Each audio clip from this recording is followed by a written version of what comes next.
Sir, ನೀವು ಮಾಜಿ ಗ್ರಾಮ ಪಂಚಾಯತಿ ಅಧ್ಯಕ್ಷರಾಗಿ ನಿಮ್ಮೂರಿಗೆ ಒಂದು ಒಳ್ಳೆ ಕೊಡುಗೆ ಕೊಟ್ಟಿದ್ದಾರೆ ಸಾಹೇಬರು. ವಾಕಿಂಗ್ ಟ್ರ್ಯಾಕ್ ಇರಲಿಲ್ಲ ಅನ್ನೋ ಕೊರಗಿತ್ತು, ನಿಮಗೆ ಕೊಟ್ಟಿದ್ದಾರೆ. ಇವತ್ತು ಏನು ಹೇಳ್ತೀವಿ? ನಮ್ಮ ಶಾಸಕರು ನಾವು ಕೇಳಿದ್ದು ಯಾವುದೂ ಇಲ್ಲ ಅಂದಿಲ್ಲ. ವೀರಸಾಗರದ ಅಭಿವೃದ್ಧಿ ಆಗಲಿ, ನಮ್ಮ ಗಾಂಧಿನಗರ ಆಗಲಿ, ಚಾಮರಾಜಪುರ ಆಗಲಿ, ರಸ್ತೆ ಇರ್ಬೋದು, ಚರಂಡಿ ಇರ್ಬೋದು, ಓವರ್ ಟ್ಯಾಂಕ್ ಇರ್ಬೋದು, ಮತ್ತು ರಸ್ತೆಗಳು ನಾವು ಕೇಳಿದ್ದೆಲ್ಲನೂ ಮಾಡಿಕೊಟ್ಟಿದ್ದಾರೆ. ರಾಜಕಾಲುವೆ ಮಾಡಿಕೊಟ್ಟಿದ್ದಾರೆ. ಕೆರೆ ಅಭಿವೃದ್ಧಿನ ಈಗ ಇವತ್ತು ಬಂದು ಸುಮಾರು 6 ಕೋಟಿಯಷ್ಟು ಎಷ್ಟಾಗ ತುಂಬ ಅದ್ಭುತವಾಗಿ ಚೆನ್ನಾಗಿ ಕೆಲಸ ಮಾಡಿಕೊಡ್ತಾರೆ. ಕೆಲಸದಲ್ಲಿ ಕೇಳಿದ್ದೆಲ್ಲ ಮಾಡಿಕೊಡ್ತಾರೆ. ನಮ್ಮ ಶಾಸಕರಿಗೆ ನಾವು ಪೂರ್ವಕವಾಗಿ ಧನ್ಯವಾದಗಳು. ಮತ್ತು ನಮಗೆ ಇಲ್ಲಿ ಓಡಾಡೋದಕ್ಕಾಗಲಿ ಪ್ರತಿಯೊಂದು ಏನು ಕೇಳಿದ್ರು ಸ್ಪಂದಿಸ್ತಾರೆ.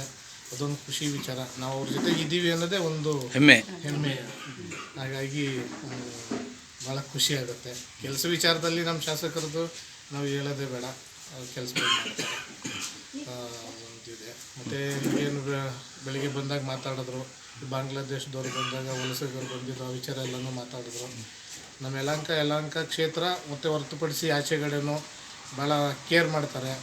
ನಮ್ಮ ಹಿಂದೂ ವಿಚಾರವಾಗಿ ಮತ್ತು ನಮ್ಮ ಜನಾಂಗದ ವಿಚಾರಗಳನ್ನೆಲ್ಲ ಭಾಳ ಚೆನ್ನಾಗಿ ಕೇರ್ ಮಾಡ್ತಾರೆ. ಅದೊಂದು ಖುಷಿ. ನಮ್ಮ ಶಾಸಕರು ಪಡೆದಿರೋ ನಾವೇ ಅದೃಷ್ಟವಂತರು, ಪುಣ್ಯವಂತರು.